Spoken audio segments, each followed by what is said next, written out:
Introducing the moderator for our initial discussion today, Erin Gowriluk, who's the Executive Director of the Grain Growers of Canada. Erin has been a strong advocate for Canadian agriculture, and we're very pleased that she's going to be leading our opening fireside discussion with Deputy Minister Chris Forbes and CAPI's distinguished fellow Ted Bilyea. I also wanted to thank the Grain Growers of Canada for the sponsorship of this discussion. Chris Forbes was appointed Deputy Minister of Agriculture and Agri-Food Canada in May of 2017. Prior to rejoining the organization, Chris was Associate Deputy Minister of Finance at Finance Canada from November 2016 to May 2017.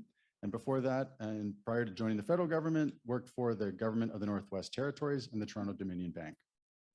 Ted Bilyea is a Distinguished Fellow at CAPI and an agri-food consultant specializing in innovation with clients in both private and public sectors. He most recently served as the Chair and Chief Strategy Officer of CAPI, and prior to that, spent over 30 years with Maple Leaf Foods. Erin. Thank you. Thank you very much, and good morning. What an honor and a pleasure to be amongst such, as you said, an august group of individuals today. This is quite a lineup. No fluff or filler today, Tyler. It's really a wonderful agenda, one I look forward to taking in. And I look forward to our conversation this morning with these two gentlemen. Ted, this is the first time I've had an opportunity to sit down with you, so it's a pleasure to meet you. And Chris, this is our second fireside chat together, so I look forward to continuing the conversation. It's always a good one. I'd like to open with, there was an article that was published in Policy Magazine a couple of weeks ago by Charles McMillan, which you may have read, and I think it was a good one to serve as some inspiration for this morning's discussion. Charles McMillan, for those of you who don't know, is a well-known author and professor of strategic management and international business at the Schulich School of Business. And the article that he published was entitled Canada's Opportunity to be a Global Food Superpower. And while he paints a grim picture of unprecedented levels of global food insecurity, citing that 349 million people across 79 countries around the world face acute food insecurity, a number which is significantly higher than it was before the pandemic. He also suggests that Canada now has an unprecedented opportunity. An opportunity to leverage our agricultural resources and move into the top 5 exporters. I think we're currently 8th now. McMillan states, and I quote, "Politically, the farm sector is seen as a rural issue, not a vital challenge for Canada as a G7 country and a trading partner. Changing Canada's food system as an export sector to superpower status is a national challenge which will require new approaches." So my question to you both, and Chris, I'll start with you from your unique perspectives. Has this global crisis inspired this government to think differently? Does the government recognize the opportunity that this represents for Canada? And if so, what are we doing to position Canada as a global agri-food superpower? Thanks, Erin, for the question. I mean, I guess I would say, I think the recognition in the government of the importance of the agriculture and food sector, both as an economic driver, I think, for Canadians and for Canadian companies, but also as a contributor to global food security. I think it predates the pandemic. But obviously the pandemic and the Russian invasion of the Ukraine have kind of put a pretty fine point on the fragility of global food security. I can think and, open to discussion about where we can do better. I mean, if you look at, from the starting point of the research investments we make, the support we make with our provincial colleagues, I think for smaller businesses, smaller enterprises to grow, and then the framework we put in place for trading, through free trade agreements, CPTPP, CETA, CUSMA. I mean, I think everyone in the room knows what that looks like.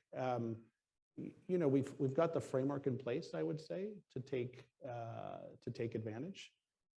I would say I don't think we see it, and I may be sitting as the Deputy Minister of Agriculture, I'm a bit biased. I don't think we see this as a rural issue.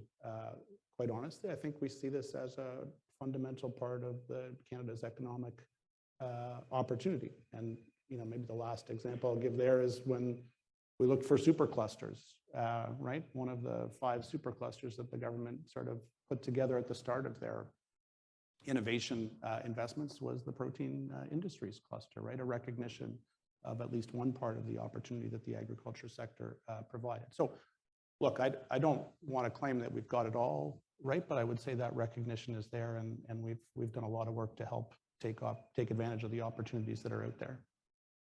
Thanks, Chris. Ted, your research has looked at how food demand and production is changing and the role of an increasingly small number of net food exporters, and is encouraging people to think differently and more strategically about food. Can you talk about what you think is changing and why you think we need a strategy and what you think that strategy ought to look like? Yes, it's a complicated topic for sure, but if I start where Chris left off, we have the underpinnings for a lot of this, but we don't really have a strategy in the sense of food. And as you said, partly that's because I think we've never really thought deeply about the world in terms of supply and demand long term. And you heard the introduction this morning. We're moving into a different era. So most of my career, we were in the era of abundance. In fact, the problem was we had too much food and we were all running around trying to market it. We're definitely not there anymore. Year to year, people get confused because the prices go up and down like a yo-yo. But gradually we're moving into this less abundant era, largely because of the demand side of the equation, both population and very heavily income growth in places like Asia. So if we look at the world, I often ask people, what's the region of the world that produces most of the food, most of the agriculture and food? And very, very few people give the right answer. But if you divide the world up, East Asia is where most of the production of agriculture and food is, followed very closely by South Asia. And then down the road, South America and North America. So we start from a very strange perspective. But if you look at East Asia, particularly dominated by China, Japan, Korea, and Taiwan, the interesting thing is it's doubled its food production in the last 20 years, but it's quadrupled its imports of agri-food in the same time period. So you've got this amazing, 45-degree angle line. And difference with South Asia is that it's also done all the same things, doubling its production, but it's just beginning to become a net importer of food for the first time. And yet, if you look at our Indo-Pacific strategy, we are thinking in terms of both South Asia is going to boom. And if the incomes increase, the reason they're not a big importer today is because their income is suppressed. They don't have enough income. As soon as they do, the old protein thing takes over. And as your income rises, your protein requirements rise. And as the protein requirements rise, guess what? You need a lot more land than when you're producing carbohydrates alone. So that's the underpinning. And if you flip it around on the other side of the equation, you say, well, okay, so well, first, are there any headwinds in the way of more food production? I'm sure the room can come up with a ton of them, but there's the whole climate change issue is a headwind. It's essentially biodiversity is a big headwind that we just signed up for a couple of months ago in Canada, and disease of all kinds. So it isn't going to get easier as we go forward. And then the final point of it is, I think, and it was alluded to a little bit earlier by Tyler, concentration of where this food is produced is amazing if people look at it. Instead of looking at it in terms of just exports, which we often talk about, think about it in terms of net exports, because that's really what's tradable. If times get tough, people just don't export. They put embargoes on. So if you look at it in terms of net exports, you come up with a very interesting calculation. It takes less than 6 countries to produce from 72 to 95% of any commodity you want to pick that Canada is in. So wheat, barley, maize, soybeans, pork, beef, dairy. Dairy is the one where we have the most competition. It takes only 6 countries to meet that criteria, from 72 to 95% of world's, what's tradable. So when you start to think of it that way, ask yourself a question: do we really have a strategy that could come into play? And I think this room could come up with one. So I'll stop there, but I think that's that's kind of the underpinning. Can I just jump in on the headwinds? I mean, we'll come back on the strategy, I guess, but 2 big interesting reports that like the last 5 or 6 years from the FAO that I just want to flag. I mean, one goes back about 5 years, which is on climate hotspots and agriculture. I don't know if you've seen that, but it is interesting. They went through kind of agriculture production and climate impacts. And in my recollection, the 3 areas they noted as kind of climate hotspots for agriculture were Northwest India, Northeast China, and the US Southwest, places, which in different ways, for us are places we interact with either as importers or potential export destinations, but places where big producers of food, which would be impacted. So just thinking about that as a headwind. The second FAO report, which came out, I think in the spring this year, kind of looking at that climate change challenge, both adaptation and mitigation, and the food security challenge, kind of put in pretty stark terms the productivity imperative going forward, and at the same time, the emissions intensity imperative going forward. And some pretty big challenges, right, from an innovation standpoint. Like we have to grow our productivity in agriculture even more than we have in the last few decades, and at the same time, boost our GHG efficiency even more than we have. Now, I mean, that's unequal across the globe for sure, but nonetheless to say, like, there's some pretty big headwinds there. It's incredible. Yeah, what you're saying is so true. The FAO OECD reports really jar you when you read them, because they suggest that all the innovation that was driven us to where we are today, that we can feed all these people, that has to pick up speed at the very time when we're actually seeing the opposite. The growth in innovation globally is slowing. So I mean, it kind of forces you to think about, well, where would those big leaps be? Where do we need to be applying our best innovation and the brightest people today? Let's unpack some of that, shall we? Let's talk a bit more about those headwinds and get into some specific examples of what we could be doing, both with respect to innovation. That's a key piece. I think everyone in this room would agree, but I think also with respect to how we square our collective climate change objectives with the need to grow more food.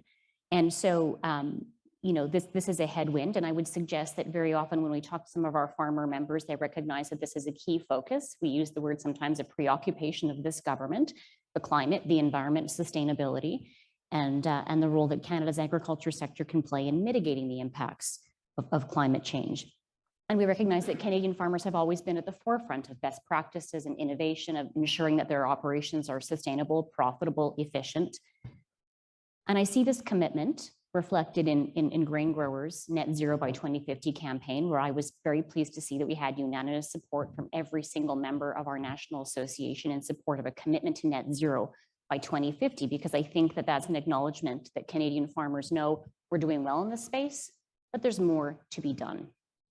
One of the key questions we would have would be around how this government squares its responsibility to ensure that we're playing our role in growing more food for hungry people around the world, for an increasingly hungry population, with the need to achieve these climate change objectives. So when we have a policy or a target, do we clearly understand what the productivity impact is going to be of that particular practice or policy? Chris, I'll start with you.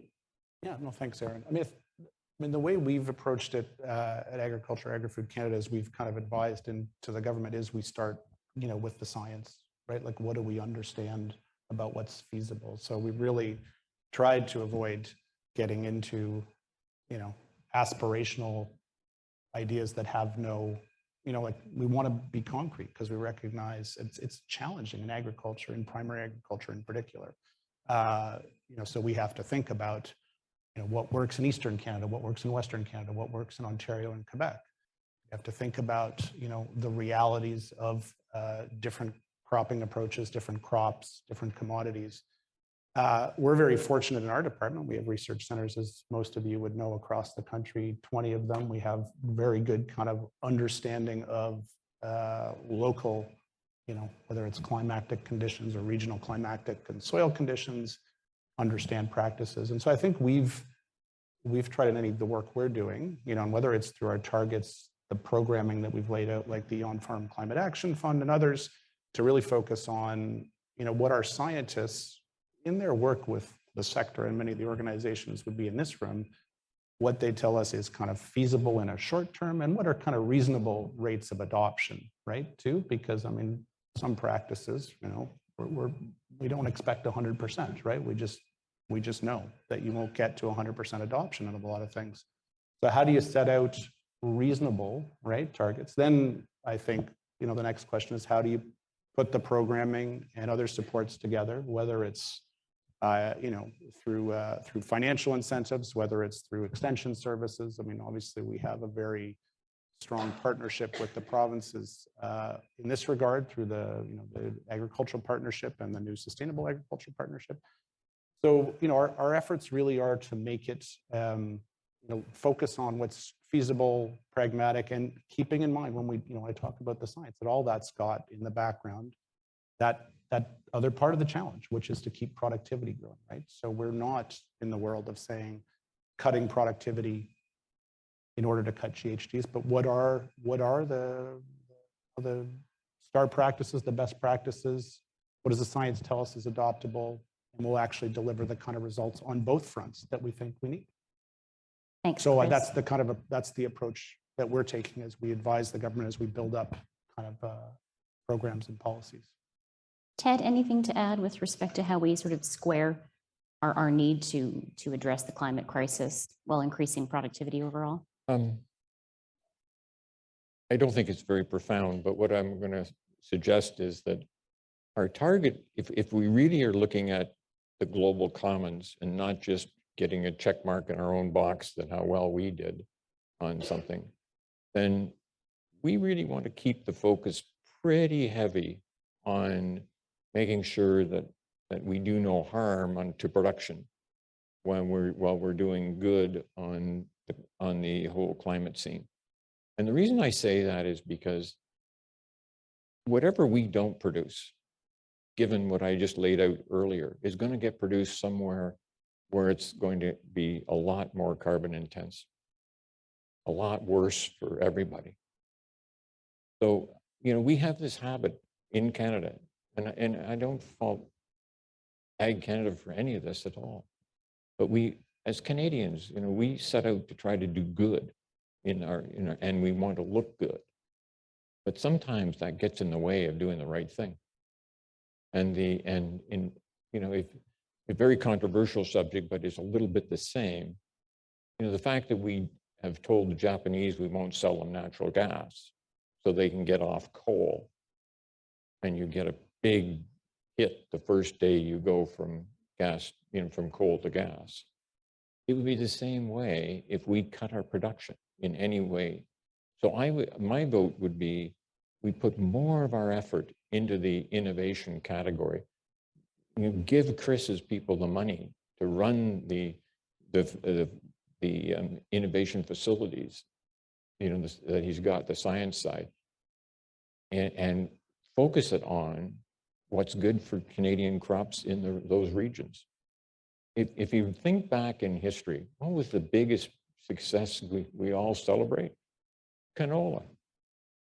How did we get canola? We had basically a national effort, that not only the farm organizations and the research organizations, both in Ag Canada and the universities, but companies like my old company, Canada Packers. We didn't invent the seed, but we sure as hell had to figure out how to refine the stuff and turn it into, margin and things like that. It was a national effort. We don't do that stuff anymore like that. And so my vote would be, put your money into making sure we've got the innovation to drive the productivity of what we've got. Because if we don't, the world's going to be worse we'll lose more Amazon forests for sure, et cetera. So go ahead. I'm happy to take the money, so thanks. That's a fantastic offer. The other thing I'd just say on this is, I think, to your point about kind of the practices, I mean, outside of Canada, I mean, I think there is an important effort here to, make sure that we are, to the extent we can, kind of focusing on how to improve, environmental practices, support improved environmental practices elsewhere too, right? And so we do that through some of the work that the former CETA does, Global Affairs. We can do it through our own scientists, collaboration, and kind of, exporting some of our ideas and practices. And we can do it through, international collaboration type projects. And that's kind of on both the productivity side and on the environmental side. So I think that's an important piece to keep in mind as well. And we should be open to learn as well from Definitely. other people around the world and what they're doing. Mhm. It's that's, we are, some of the things we did, which were not exactly heavy duty science, but we did them because they were good for the farmer to do. So no-till didn't start by somebody sitting down in a lab and saying, let's do no-till because it'll save the environment. That's not how it happened. And cover crops didn't really happen the same way either. Some of the basic stuff was farmers figuring it out, and around the world there are farmers that are figuring it out too, and we can learn from them as well. And we're not perfect in some of the things we do on the farming side, for sure. If we think about it, it's a big trade-off sometimes with the environment. So I think we have to be humble as we approach this topic. We're not the people that know everything going out in the world to show everything to everybody else. But collaboration is important, and I think it is beginning to happen even in countries where we wouldn't think it's happening. People are beginning to realize that the environment is an issue. If you live in a city where you can't breathe the air, sometimes you begin to, it changes your thinking. Can I keep us going a little bit off script? Is that okay? Perfect. Okay, I think. What script was that? The script, oh yeah, you didn't get the script? I didn't get I have the 20-page. Yeah, no. Like in this regard, I mean, one of the things that we've moved on, one of our former science ADMs kind of got us into was this living labs model, right? And I mean, what I like about that, really, which I think most people in the room would have some familiarity with that, but it's, basically where the science is happening in active, producing fields. It's not happening at our research centers. It's not happening in a lab. It's happening in a working farm, on a working farm, right? And what I like about those is it is a bit of that, it's that regional kind of, what are the issues we face, right? What are the producers facing as they try to balance this challenge? And what do they see as potential solutions? And how do we come together with them to actually make sure the research is happening in a way that's real and tangible and kind of adoptable, right? And I think that's got resonance here, but it's also got resonance internationally, right? Because that's, as you say, there's some complicated challenges. And I think, again, I think there's sometimes you like to hear from government about what you should do, probably not that often, but it's good for us to hear directly, right, from the producers, like, this is the problem, this set of problems we're facing in a region. How do we tackle them, and what can the science and research do to help us? Okay, so we've talked about a number of facets around innovation, and I do have one more question on this topic because it's an important one, and I know you love questions around innovation, Chris. So I was, let's talk about the role of government as it relates to innovation. I was at a roundtable breakfast a few weeks ago, and some of my colleagues in the room here were with me, and it was around a conversation around a G7, a collective G7 response to the global food crisis, and in particular, it was what would Canada's role be, Canada's agriculture sector in particular would be in terms of our contribution to this crisis. What can we do? And you had a number of different facets or sectors within the broader industry around this one table. And from everyone's unique perspective, we all had the same answer. Innovation, innovation, innovation from all of our respective sectors would be the key to unlocking greater potential in Canada and our overall contribution to solving this global food crisis. And so my question to you is, and it's not a simple one, what value does this government place on innovation in the agriculture sector? And I'm not going to let you off easy here, Chris, because I want to point to a few examples that would suggest that this government has mixed views on this topic. So, the government's surprising announcement with respect to glyphosate, for example, and the pause that was placed on the MRL for glyphosate, which I think a year and a half later has yet to be lifted. We look at the recently released Sustainable Agriculture Strategy, which talks about the potential benefits of gene editing, for example, and yet we have the Canadian Food Inspection Agency is dragging its feet with respect to modernizing the regulatory framework, which we think is clearly due to political considerations. And then I think finally, I would be remiss at this moment if I didn't mention one of the most pressing issues for Canadian farmers right now, which is access to a valuable crop protection called lambda-cyhalothrin. We've never seen, I think, an individual pesticide issue garner this much concern amongst Canadian farmers. So I want to cite those examples, I think, of some clear indications that Canadian farmers have some concerns about the way in which this government views innovation as it relates to the agriculture sector. So I'll come back to my question and ask you maybe to speak to that specifically, but I wanted to provide those examples, maybe with the hope that you might provide some response in relation to those examples as well. Okay. You said you weren't going to let me off easy. Right? Okay. Look, a couple of thoughts here. I mean, and again, I'll take it from my perch, obviously. When I look at our programming, like and I'll come back to your specifics in a moment, but I look at the focus of our programming at Agriculture and Agri-Food Canada and the work we do on our own and with our provincial colleagues, I would say there's a pretty big focus on innovation, right? You can debate the allocations of various funds, but we are, through the agricultural partnership, a big focus on the research, innovation, adoption, right? And I think that's historically been there. Could we put more money into that? I'm happy to follow Ted's call for more money, but I mean, I think the point being we do focus, in our primary, that is a lot of what our researchers doing. If you look at some of our, our standalone programming, whether it's in areas like clean technology or others, I think we are focused on innovation. Look at my colleagues at the innovation department, and I don't need to go through the list of programs they've got. The strategic, well, I can list them a bit, but there's definitely, I think, some significant a focus there. Go on and on. The specifics of some of these regulatory issues, if I can put it that way.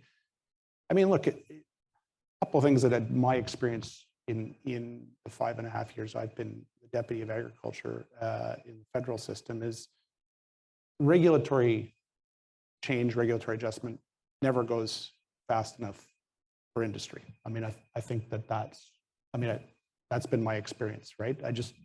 I'll say that, and I hope that's not controversial, but it doesn't. So we can get into the kind of pace that we move at, and I think we've worked at ways to improve the pace of change, the pace of decision making. But I'm happy to take views on that, and indeed I do get views on that on a fairly regular basis.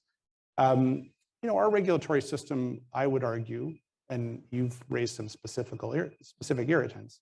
I think overall, our regulatory system serves the agriculture and food sector very well, right? I mean, we talk about our reputation around the world, to talk about the success we have. We're known for having safe food. We're known for having high quality food.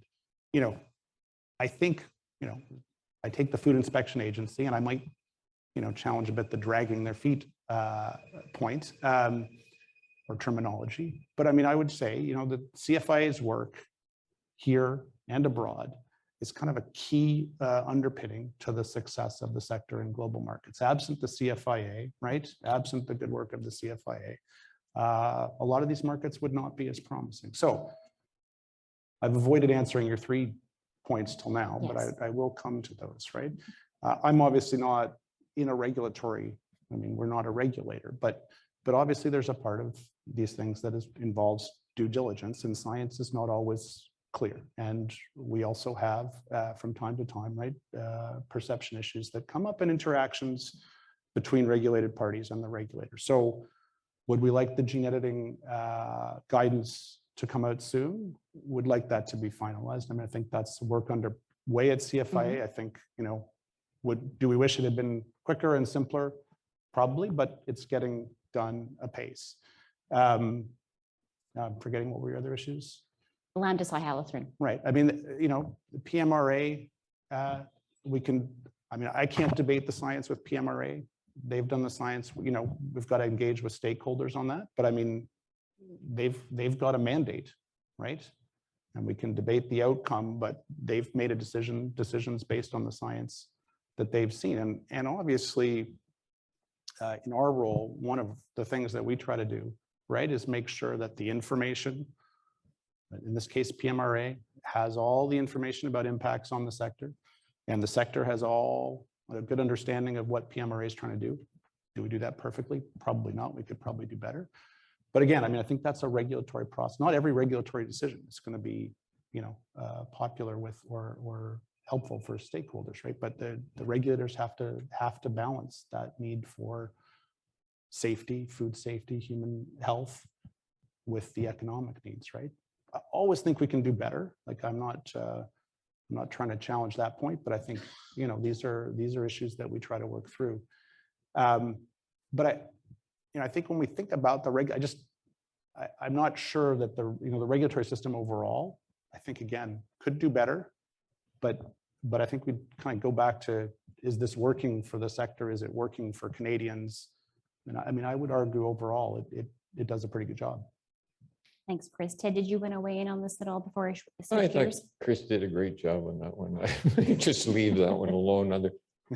One thing though, I would just support Chris on is that, you know, there's been a lot of good money spent in things like PIC, a lot of, and the stuff they're spending their money on, and Canaan is coming on pretty strong. Some of this discussion, I think, is somewhat unique to Canada and other commodity suppliers. So that you would hear a different tilt to the discussion in countries that take those commodities and add more value to them. They're closer to their consumers. The more, you know, we're so commodity oriented here that we think in terms of commodity. As you process more, you start to realize that the people that are really in control are consumers. Ultimately, they set the agenda. So I just say on your regulatory questions, tread lightly, be careful when you move into that thing, because consumers can take away the one thing that would kill the commodities. And that's what Chris said, you know, we're working hard on, which is access. Access to countries is critical. Virtually many of the products represented in this room have gone through access problems. And if you want to get one that you can't solve, get one where you're offside with consumers somehow. So I'll leave it right there, because I think that's the critical piece, is we have to keep that access. And you're right, generally speaking, people give us pretty high marks for, you know, health and safety, and we don't usually run into access problems around that, but don't ever think it couldn't happen tomorrow morning. And we'll still take your cards and letters on regulatory issues. Like, to be clear, like, it's not that we don't want to do better. I want to be 100% clear on that. We can always do better, right? I mean, I think that's a key part of this, but really good. I've got a couple more questions with respect to our presence on the international stage, and I expect there may be some additional questions around innovation. So let's leave some time for that if we can at the end. So if you have some questions for Chris or Ted, please have those at the ready, and we'll try and be brief with our last two questions up here so you have an opportunity to ask yours. A couple of questions with respect to Canada's role on the international stage. And so we think, we're involved in all of these international forums. We're having conversations with our international partners. We know that Canada alone cannot solve the global climate crisis. And so we have all of these collective global targets. I'd like to know to what extent, Chris, we're leveraging these international forums to also position Canada as a leader. So to what extent are we already talking about some of the really innovative things that we're doing in Canada around agriculture, the practices, the innovation, the research, that important knowledge transfer? Because I think that's another really important role that Canada can play in the international stage, is sharing some of our best practices. That's another form of leadership. And I would like to know to what extent, if at all, we're having some of those kinds of conversations. Well, the answer is yes, we do. Maybe I'll just a few things. One, maybe slightly off topic or slightly off the point of your question. I mean, I think first and foremost, when we talk about international engagement, we do think about the WTO and how we kind of our presence in the sort of rules-based trade system, right? And someone made a comment at the start, I think, about the challenges in the, I think it was Claire, about the rules-based kind of international trading system. And of course, for us, that's a key, those are key venues in terms of putting forth our perspectives, finding partners, engaging, to kind of promote science-based, rules-based trade. I think the second point would be we've certainly made more, I think, of an effort, and it goes to Ted's kind of last comments about the consumer. In our engagement with some of our trading partners or through, some of our trading agreements, to kind of not just talk about market access issues, but do a bit of an explanation about the high standards, the high environmental standards that we have, but that our producers have. So just explaining a bit more, how food is grown, how food is made here in Canada before it shows up. And I think, particularly in Europe, right, a bit of an uphill challenge, but how do we explain to folks on the ground what's going on, what the reality is in Canada? And some of that's, goes back to sharing of scientific information, but some of it's just about educating folks on what we're doing. And then I think there is this science collaboration, these areas like living labs where we're pushing wheat research globally as a kind of way of dealing with both food security, but also, encouraging some, better environmental practices. So I'd say through kind of multiple channels that we're working. I think it is critical both from an environmental standpoint, but from an economic and innovation standpoint, and also a food security standpoint. I'll pass your water too. I don't know. I got do you tons, have so one there? yeah, I didn't no, see that there. yeah, I thought you were we're good. looking for one. I'm just getting emotional when I talk about this. Ted, do you mind if I ask just maybe the final question again around trade, and then I'll invite you to come in on both if you wouldn't mind. I want to reference the article one more time that I was reading that Charles McMillan wrote, because he included in his piece a number of recommendations in terms of what he thinks Canada and the Canadian government in particular ought to be doing. And one was around this in particular.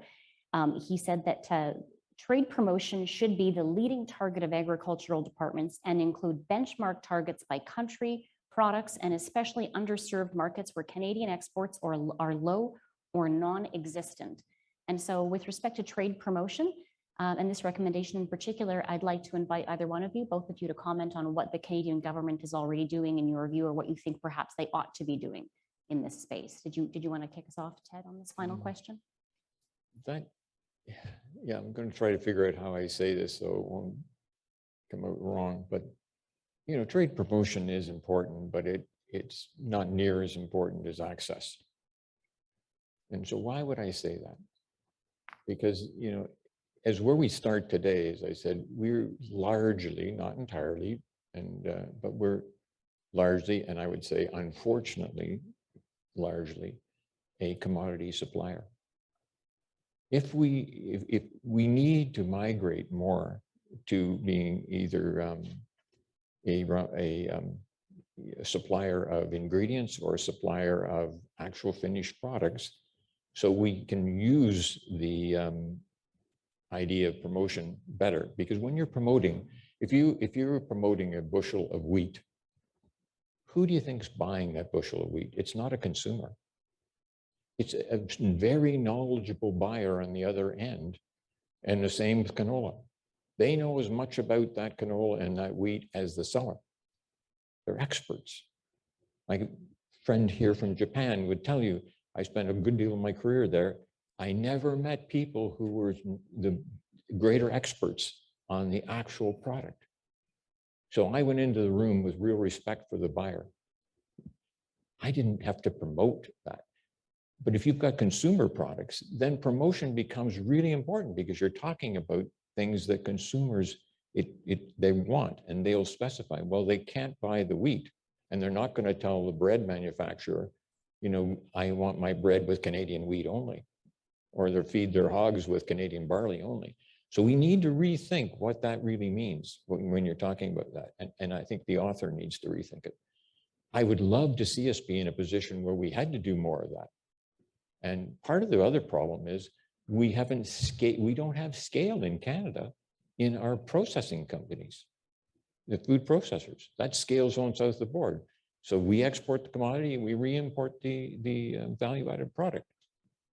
well, that changes your vision of what promotion is going to be about. I would spend the promotional money on access issues to make sure we've got markets open for us, because then commodities will move just fine, because don't worry, the buyer knows the Canadian wheat's better. The buyer knows the Canadian pork's better. My biggest single problem I ever had in Japan was the day that Ito Yokado, president, came to me and said, your branded product, because we were the only ones with Maple Leaf had the only brand of any country in their store. Everybody else had US pork, Danish pork. The day he came to me and said, Ted, your product is selling so well in Tokyo, I'm going to give you all of Japan. That was the worst day of my career. I went, I can't supply all of Japan. It's impossible. So in the whole promotional thing, we need to be careful how we approach that subject and think deeply about it. And so I'll leave it there. Take over. That was a great answer. Actually, I don't know. I think that's a lot of really good points there. I think I'm sure I would add much to that, right? I mean, I think maybe I'll add something, or maybe it's not adding, it's just rambling. I guess I would say, I think related point is one of the challenges, I think, from a government standpoint, right, is that when you look around the room of agriculture stakeholders, food companies, commodity groups, et cetera, their market objectives are so diverse and so broad. I mean, one of the challenges is just how do you prioritize, right? And it goes back to your comment about strategy, right? Which is just, probably if you surveyed the ag folks in this room, we could come with 35 or 40 different priority areas for us to focus on. And how do we as a country then, how do we do that? And I think your point about promotion and access is kind of an important piece of that. Like, how do we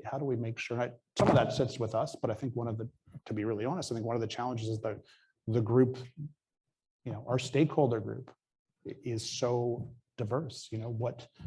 What your members want versus what Maple Leaf wanted, completely different things, right?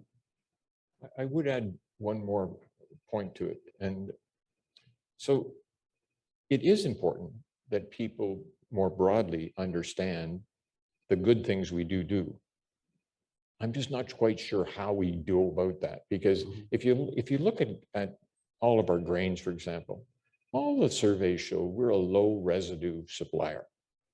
Someday residue will make a bigger impact on people, particularly when you start, like the best example I can give you is the Chinese governments have published statistics around how much residue is in their wheat. And some of it is literally unedible because it has high concentrations of heavy metals. So we are a low residue country in general, and the reason is just outside today, it's winter. Winter takes care of a lot of our residue issues. We don't have to use the chemicals.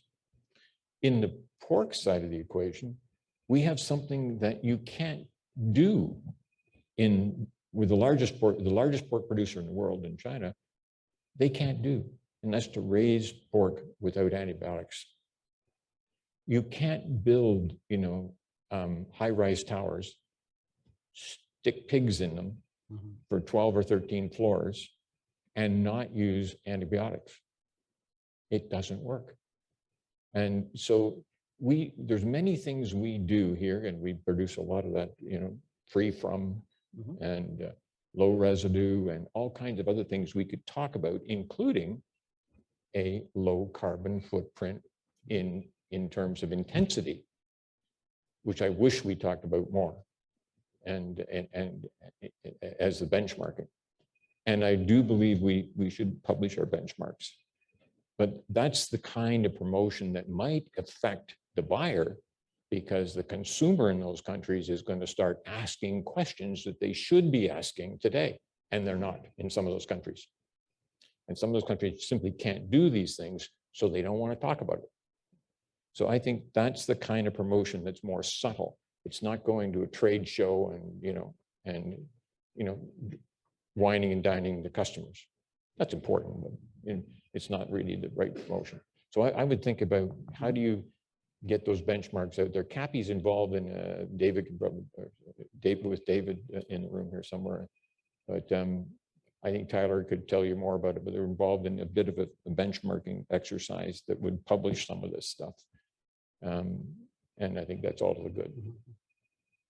Thank you. This has been a great discussion. We have time for a couple of questions, I think. Does that, my clock suggests that I We might, have but I literally think a couple of minutes for a couple of questions. Yes. If there's folks in the audience that'd like to ask a question, please go to the mic. Howard, good on you. Fire away. Good morning, Howard Maines. So I have a very simple question. In 1995, the Minister of Transport announced the end of the crow rate. 2012, Minister of Agriculture announced the end of the wheat board as we knew it then. Cast your mind ahead to 3 years from today. What is it that you would like to see in terms of a large public policy change on the scale of the end of the wheat board, the end of the crow rate? 3 years from today. I think he was asking you that question. Oh, really? Yeah, he said So there you go. a simple Well, question, so he was asking you. Let me actually. ask you back though. Yeah. So if you're going to go to that level, what is the key strategic issue that will curtail agricultural production in Canada? Almost guaranteed. And then you can begin to build a public policy around how you prevent that. But there is one. You know, it's phosphate. You can't grow stuff without it. And you don't want to be, you know, dependent on importing it from North Africa for the rest of for eternity. So I would say I would shift the fertilizer discussion from nitrogen to what, if we have to produce food for the world, we better have a phosphate source. And that phosphate source is available, but we don't understand how to recycle phosphate. We put it in the oceans and the lakes of the world and essentially destroy the oceans. But how are you going to grow crops without it? Well, I think that raises a bigger question around the whole transport issue. And there's a country that's dependent on transport. There's a big public policy issue there. Yeah, with the port that we have a port that's the second worst of the major ports in the world that we're supposed to be shipping through. Government that had nothing to do with Chris, but the government has been for quite a while, and almost a decade, in trying to figure out how we might make Vancouver work. Guess which industry is really getting penalized? It's our industry. Yeah. And so there are big strategic questions hanging out there that need to get solved. And you know, transportation is one. Actually being able to grow food is another, and we have solutions, but those are huge policy issues with lots of expenditure behind them if we're going to recycle phosphate in this country, i.e. struvite. So I was just avoiding that question because I figured as the deputy, I'm not going to comment on, I mean, I think there's a, you know, joking aside, I mean, I think we've gone through a lot of the issues today, Howard. I'm not sure I have a single thing for you that I would put as a big bang challenge. And a lot of it does depend on, you know, what does the sector think it needs to be successful, you know, in 10 years, right? I'm not asking you that question because others may want to answer, but I think that, you know, in some ways that I'd turn that back as Ted did. Everyone, please join me in welcoming and thanking the panel. Thank you. Thanks, Deputy Ted and Erin. And just please give us 3 minutes and we will start our next session.